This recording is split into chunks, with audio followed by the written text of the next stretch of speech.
I suppose I should start off by saying that I never thought I would find myself in this situation. My name is Mike, and I'm just a regular guy living a normal life with a not-so-normal twist thrown in. I'm 34, married to Rebecca, who I thought was the love of my life for nearly 8 years. We had built a decent life together, complete with our 2 kids and a mortgage. But lately, things had felt off, like a film reel with a few warped frames. Rebecca had started acting distant. At first, I chalked it up to work stress. She's a nurse and tends to bring home the weight of the world on her shoulders. But as weeks turned into months, I couldn't shake this gnawing feeling in my gut.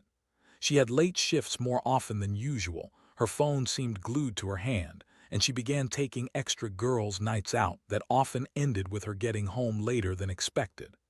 I trusted her, or so I thought. One night, I noticed she had a new perfume. It was this light, floral scent that I had never smelled on her before. When I asked about it, she rolled her eyes and snapped back. "It's just something different, Mike. Can't a woman change her fragrance?" Her defensiveness made me uneasy, but I let it slide. I had no evidence, just a gut feeling that something was wrong. The turning point came when I had to take a business trip for a few days. When I returned home, I discovered something that shattered my world. I had just stepped into the house, still carrying my suitcase, when I noticed a discarded receipt on the kitchen counter. It was for a local restaurant, a place I knew we hadn't dined at together in ages. The date on the receipt was the same day Rebecca had claimed she was out with her friends. I picked it up, heart racing, and flipped it over. It was a receipt for two. My mind was screaming, and a swirling mix of dread and anger bubbled up inside me. I needed to know more, and fast.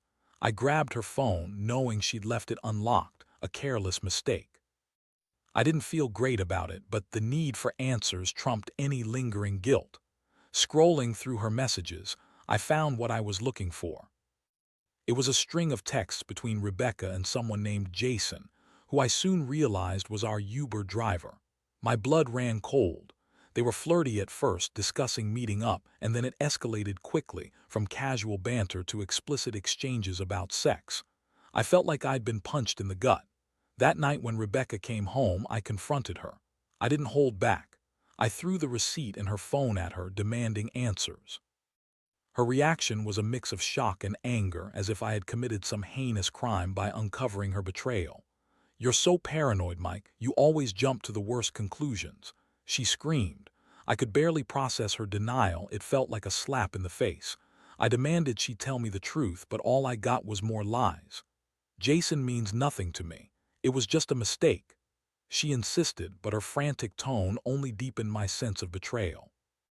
I was a fool to think we were happy, to think that we had something worth preserving.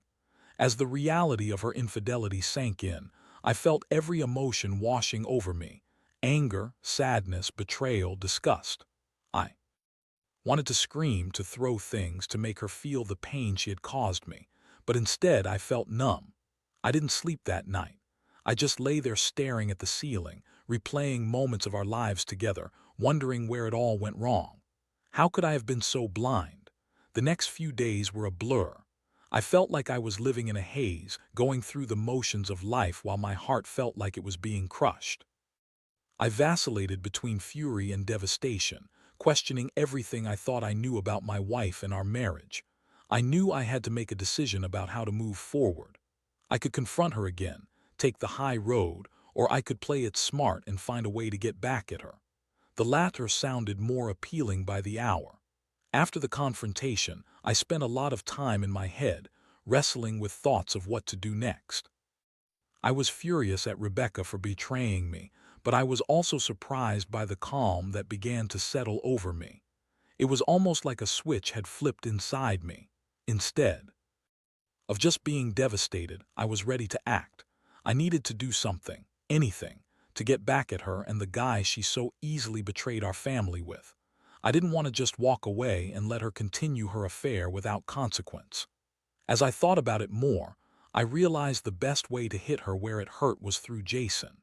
The Uber driver who had taken her on secret rendezvous must have thought he was getting away with something big. I decided it was time to intervene in a way that would leave a lasting impact. My first step was to gather evidence. I began digging deeper into Rebecca's phone and social media. I found their flirty messages that had escalated into plans to meet up, often while I was at home with the kids, blissfully unaware of her deceit. It made my skin crawl, but I used it to fuel my anger and sharpen my focus. I was going to make Jason pay. Using my computer, I did some quick research on Uber's policies regarding drivers and complaints. I learned that if a rider reported a driver for inappropriate behavior, it could lead to the driver being investigated or even removed from the platform.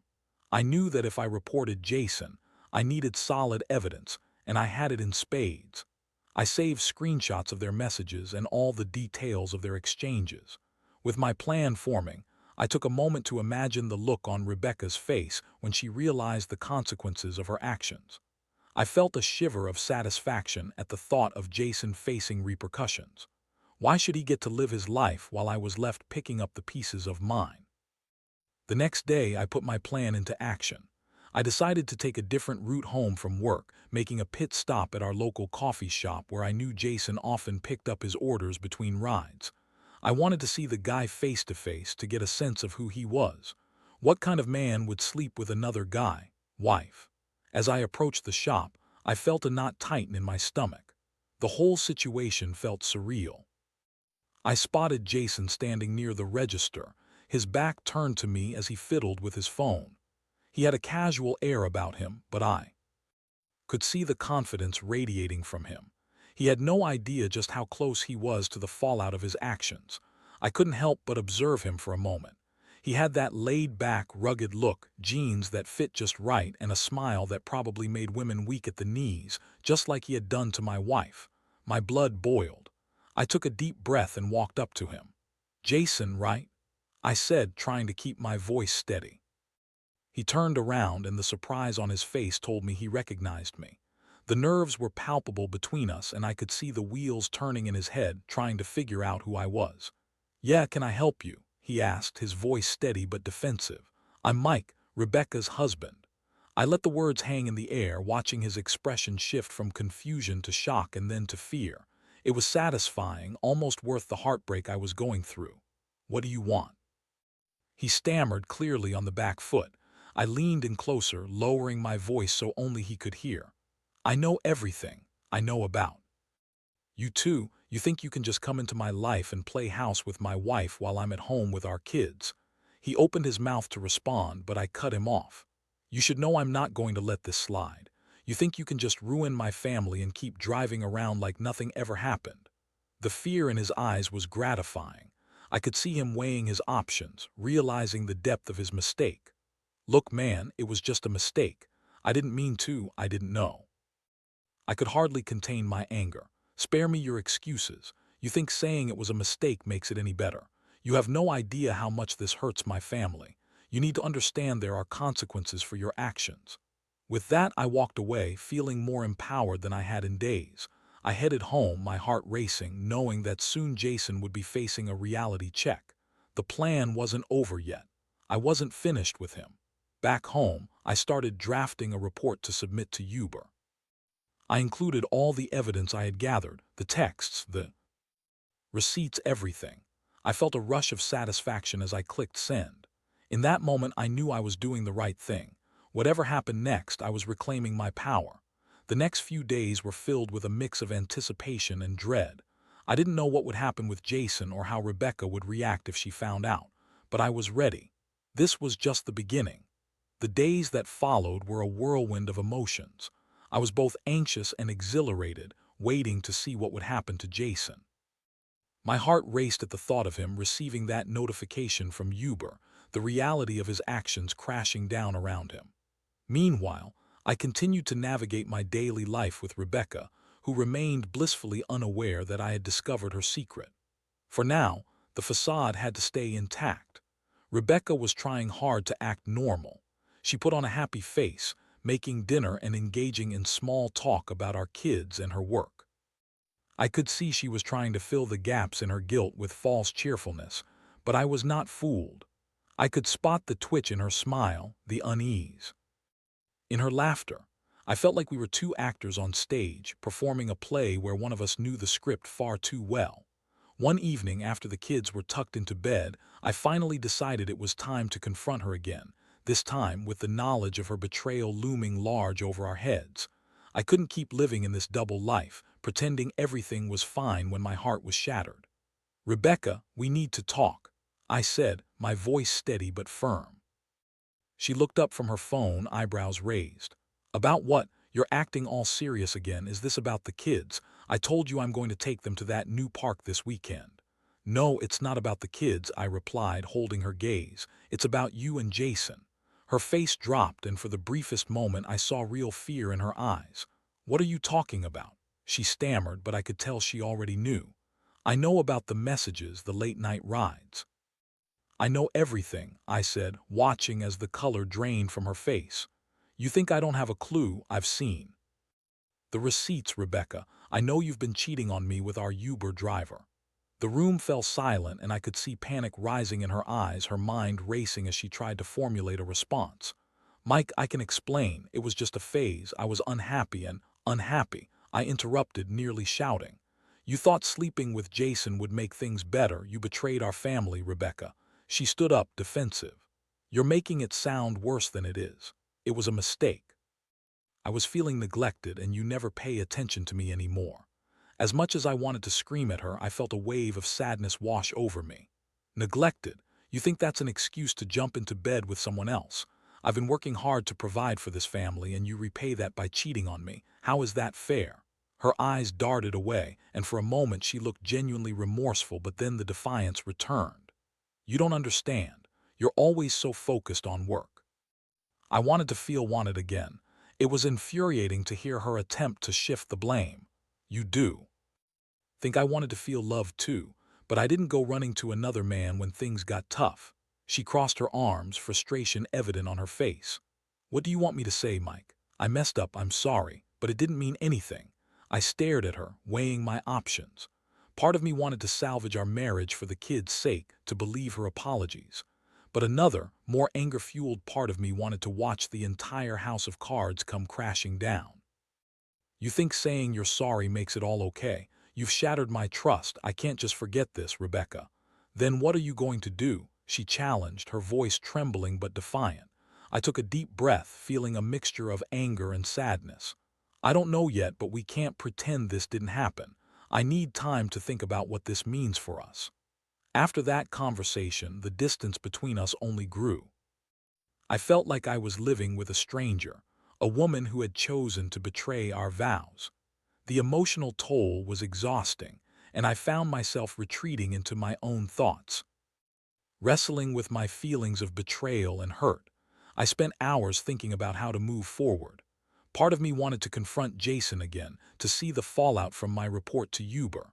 I figured he was probably panicking, unsure of his fate, and I loved the thought of him squirming. I also wondered how Rebecca would react when she found out the consequences of her actions. Then, one day, I got the notification I had been waiting for. Uber sent me an email confirming that Jason had been investigated and was no longer a driver for their platform. The gleeful satisfaction that washed over me was intoxicating.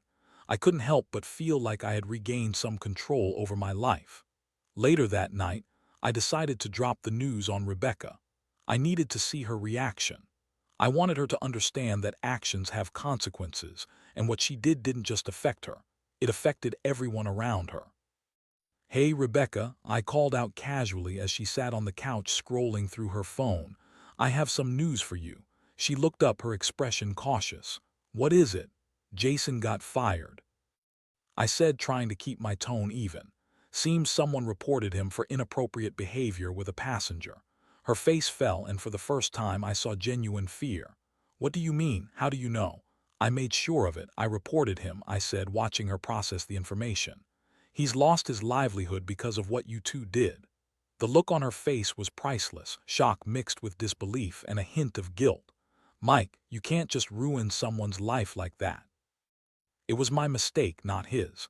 I leaned in closer, my voice low. "He was complicit in your betrayal. He knew you were married, Rebecca. He could have stopped at any time, but he didn't. He played you just as much as you played me." Rebecca's defenses crumbled.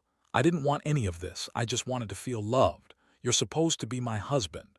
The tears welled in her eyes, but I couldn't bring myself to feel sympathy. You made your choice, Rebecca. You had your moments of feeling loved, but you threw it all away. Don't act like the victim now. I left her sitting on the couch, the weight of my words hanging in the air like a thick fog. I was done playing games. The next steps were crucial. I had to decide whether to move on or try to salvage what was left of our marriage, but for now, I relished the thought of Jason facing the consequences of his actions. After that conversation with Rebecca, the atmosphere in the house changed dramatically. The tension was palpable, and the air felt thick with unspoken words and emotions. I could sense Rebecca's frustration and anger, but it was mixed with a hint of fear. She knew the stakes had been raised, and this was no longer just about her infidelity. It was about her choices and the consequences that came with them. For me, the satisfaction of Jason losing his job was bittersweet. On one hand, I felt a rush of power, knowing I had taken control in a situation where I felt utterly powerless. But on the other hand, it didn't erase the hurt that Rebecca had caused. I was still grappling with the emotional fallout of her betrayal, and the fact that I had made Jason pay for it didn't make it hurt any less. The days turned into weeks, and Rebecca and I found ourselves engaged in a tense game of avoidance. We interacted as if everything was normal, but the cracks in our relationship were widening. I focused on taking care of the kids, trying to maintain some semblance of normalcy, while Rebecca busied herself with work, often late shifts that left me feeling more isolated. One evening, after the kids were tucked in, I found myself sitting at the kitchen table with a glass of whiskey. I needed to think, to sort through the emotional chaos in my head. My phone buzzed on the table, snapping me from my thoughts. It was a text from her. Rebecca wanted to talk. I felt a mix of trepidation and curiosity, wondering what more she could possibly say after our last confrontation. I took a deep breath and replied, letting her know I'd meet her in the living room. When I walked in, I found her sitting on the couch, looking more vulnerable than I had seen her in a long time. There were no bravado or defenses, just raw emotion. "Mike, I'm really sorry for everything," she started, her voice quivering. "I know I messed up, and I know saying sorry doesn't change anything, but I want to try to fix this." I could see the sincerity in her eyes, but could I trust it? What does fixing this even look like, Rebecca? I questioned, leaning against the wall, feeling the weight of her gaze. "You broke my trust. You broke our family. How do we come back from this?" "I don't know," she admitted, tears streaming down her cheeks. "But I want to try. I want to be better for you, for us, for the kids. I'll do whatever it takes." Part of me wanted to believe her. I wanted to think this was just a rough patch, a mistake that could be fixed with time and effort. But another part of me was screaming to protect myself, to guard my heart against further hurt. "How do I know you won't just go back to your old ways?" "I promise I won't," she said vehemently, her voice cracking with emotion. "I've been seeing a therapist to help me understand why I did what I did. I was feeling lost, and it was never about you, it was about me. I'm willing to do the work." I felt a swell of conflicting emotions. My heart ached for the girl I fell in love with, but the betrayal was still fresh. "I don't think it's just about you, Rebecca. You have to understand that your choices affect everyone, especially the kids. They deserve better than this." "I know, Mike, I know," she pleaded. "I've been a terrible wife, and I take full responsibility. I don't expect you to forgive me right away, but I'm begging you to give us a chance to rebuild. I'll do whatever you need me to do." As I listened to her, I realized that part of me was ready to consider it. I wanted to believe in the possibility of repair, but the fear of getting hurt again loomed large. "What if it's too late? What if I can't forgive you?" "Then I'll accept that," she said quietly. "I just want you to know that I'm committed to making this right, whether that means rebuilding our marriage or helping you move on. I love you, Mike, and I hate what I've done." Her admission hit me hard. I had never doubted her love for me, but this was a different context. I had to grapple with the reality that her actions had put us in a place of uncertainty. I could see the pain in her eyes, and it stirred something in me, a flicker of hope mixed with hesitance. "Let's take it slow," I said finally, feeling my heart pound. "You need to prove yourself to me, and I need time to heal. But if you're serious about making changes, then I'll try to meet you halfway." Her relief was palpable and she nodded vigorously, tears still streaming down her face. "Thank you, Mike. I promise you won't regret this." As I watched her, I felt a glimmer of hope amidst the wreckage. I was still angry, still hurt, but I could also see the potential for growth. I wasn't ready to forgive her yet, but I was willing to take small steps forward. The following weeks involved a lot of conversations, some awkward, some painful, and others filled with honesty. We talked about our marriage, her betrayal, and what it would take to rebuild. I found myself grappling with mixed feelings.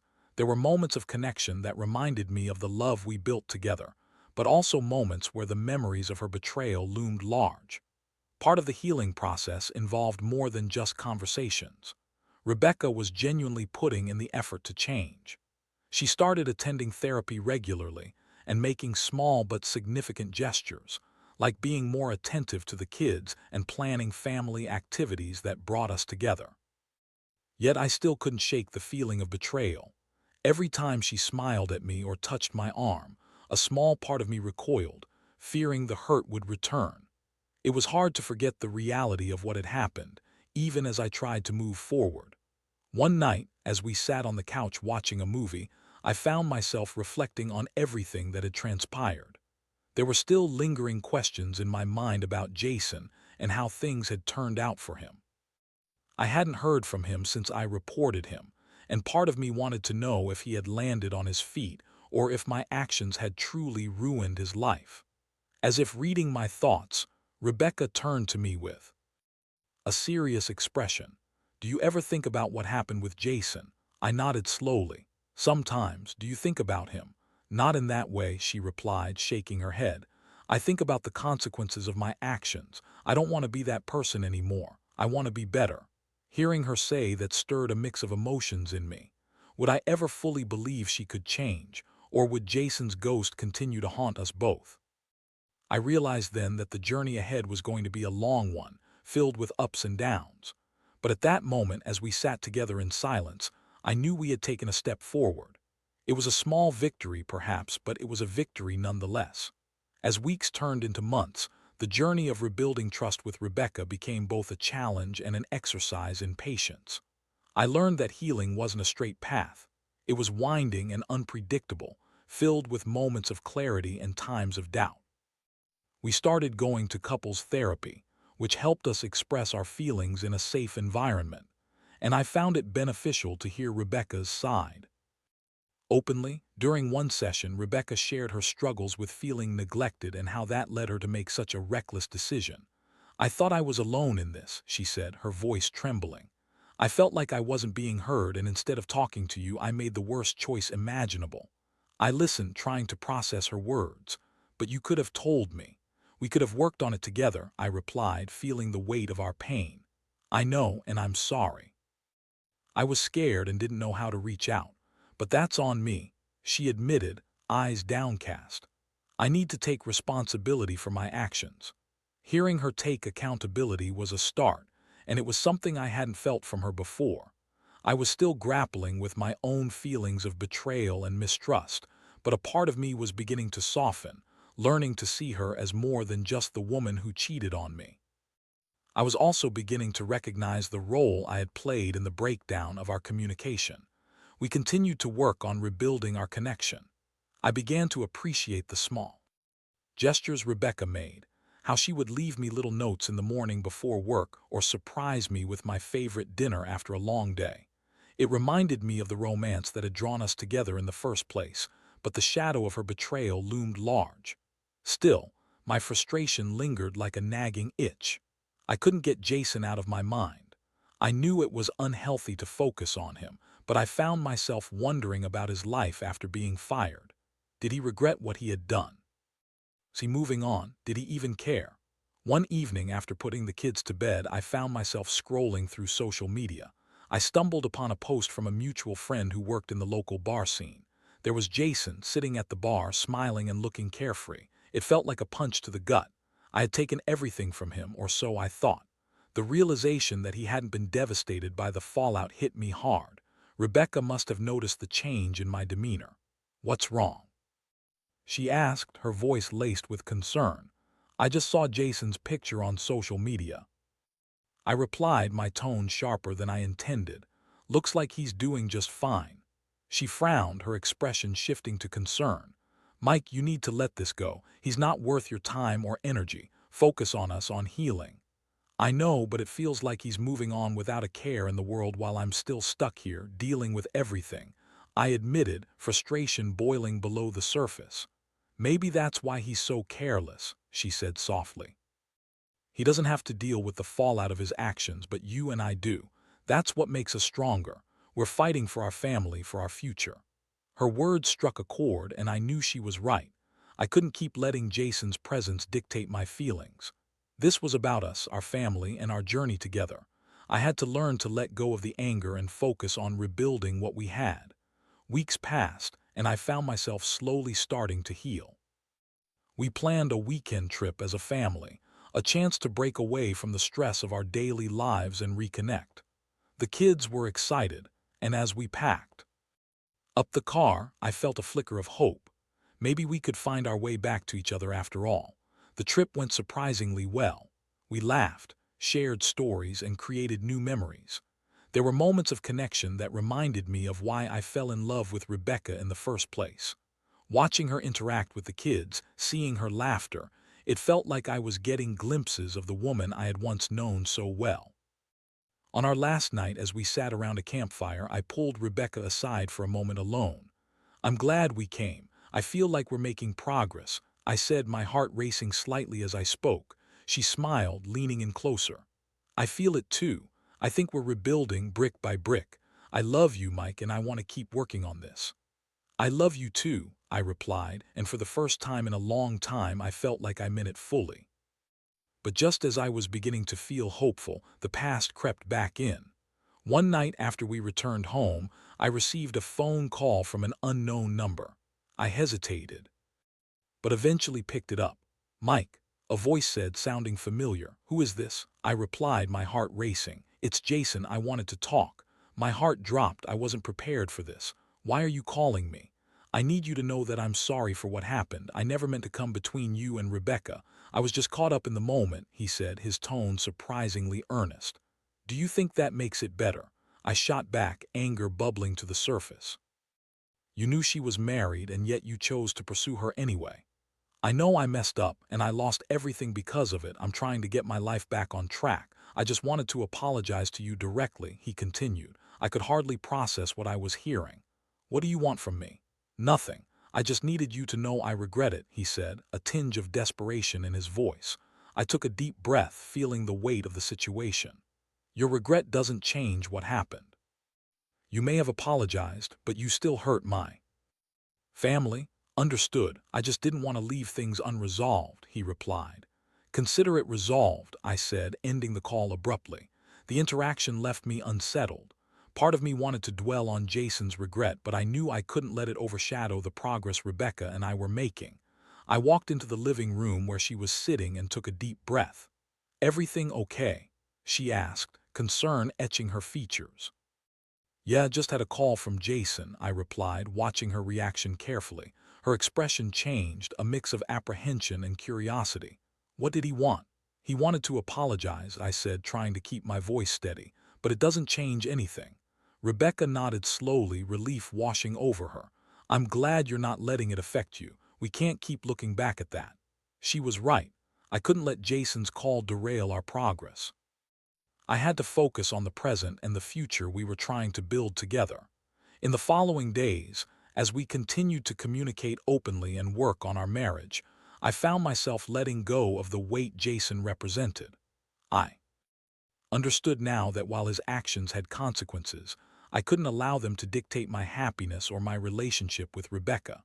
The journey of healing was still ongoing, but I knew I wanted to keep moving forward. I felt a sense of newfound strength, resilience, and the realization that love, while complicated, could still flourish after betrayal. As I looked at Rebecca, I saw more than just the woman who had betrayed me. I saw a partner who was willing to fight for our family, for our love. It was a long road ahead, but I was ready to walk it, hand in hand, step by step. As life moved forward, the journey toward healing continued to unfold. Every day was a new opportunity to either strengthen our bond or risk falling back into old patterns.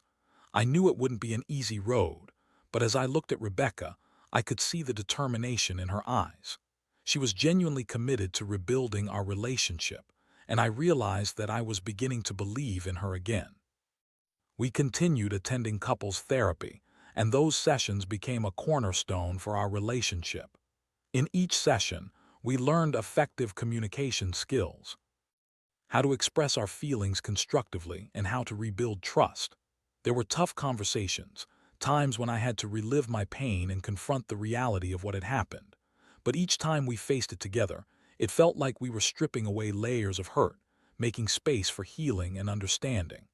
I also started to reflect on my own shortcomings. I realized that in the chaos of daily life, I had become absorbed in work, often neglecting my emotional connection with Rebecca. I learned that being present and emotionally available was just as crucial as providing for our family. I started making small changes, like putting my phone away during dinner and prioritizing date nights in our routine. One evening, while sitting on the patio after the kids had gone to bed, Rebecca surprised me with dinner. The sun was setting, casting a golden hue over everything. She had cooked my favorite meal, and as we sat together, I realized how much I had missed these simple, intimate moments. "Mike, I want to thank you for being patient with me," she said, her voice soft. "I know I put you through hell and I don't take it lightly. I'm committed to being better for you and the kids." Her sincerity struck a chord within me. "I appreciate that, Rebecca. I'm still healing, but seeing the effort you're putting in means a lot. I want us to be strong together." As we talked, I felt a sense of hope blossom in my chest. It didn't mean that everything was magically resolved. There were still shadows of doubt that crept in from time to time. But I was beginning to understand that healing was not about erasing the past. It was about acknowledging it and learning to grow from it. Weeks turned into months, and our relationship kept evolving. One day, Rebecca received a letter in the mail. It was from Uber, informing her that Jason had appealed the decision regarding his termination but had ultimately been denied. "I guess he's moving on too," she said, looking up at me. "I hope he finds what he's looking for." Her words surprised me. There was a time when the mention of Jason would have ignited a firestorm of emotions within me, but now it felt different. I was no longer tethered to that chapter. "Yeah, I hope he learns from it too," I replied, feeling a sense of closure washing over me. As I navigated through this healing process, I realized that forgiveness didn't mean forgetting or excusing the past. It was about freeing myself from the weight of resentment and anger. I was learning to focus on what truly mattered: my family, my relationship with Rebecca, and the life we were building together. Then came the day of our anniversary. I knew it would be a pivotal moment, a test of how far we had come together. We decided to celebrate by revisiting the restaurant where we had our first date. As we walked in, nostalgia flooded over me. This place had once symbolized our love, and now it felt like a full-circle moment, a testament to our resilience and commitment. Over dinner, I looked into Rebecca's eyes and I saw a woman who had fought hard for redemption. "I'm grateful for the last few months," I said, raising my glass, "to the challenges we've faced together and to the love we continue to grow." She smiled, a genuine warmth radiating from her. "To us, I promise to keep working on being the partner you deserve." As we clinked our glasses, I felt a wave of emotion wash over me. I realized that while the road had been rocky, we had emerged stronger.